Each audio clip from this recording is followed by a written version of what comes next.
হয়নি, বরং সূরা দুখান আয়াত নম্বর 3 এবং 4 যদি আমরা পড়ি তাহলে আমরা নিশ্চিত হই যে আল্লাহ রাব্বুল আলামিন বান্দার ভাগ্য সারা বছরে নির্ধারণ করেন হলো শবে কদরে, লাইলাতুল কদরে। আল্লাহ সুবহানাহু ওয়া তাআলা 3 নম্বর আয়াত সূরা দুখান, সেখানে আল্লাহ বলেছেন ইন্না আনজালনাহু ফি লাইলাতিন মুবারাকাতিন ইন্না কুন্না মুনদিরিন। এরপরের আয়াতে 4 নম্বর আয়াতে আল্লাহ বলেছেন ফিহা ইউফরাকু কুল্লু আমরিন হাকিম। অর্থাৎ আল্লাহ বলেছেন নিশ্চয়ই আমি কোরআন নাজিল করেছি একটি বরকতময় রাতে। আমি মানুষকে সতর্ক করছি এই কোরআন নাজিলের মাধ্যমে যেন তারা ভুল পথে না যায়। এই কোরআন সতর্ককারী।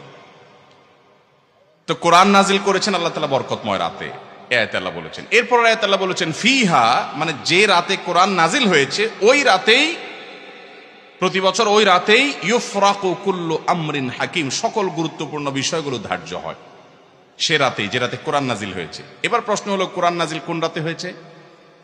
লাইলাতুল কদরে। আল্লাহ বলেছেন ইন্না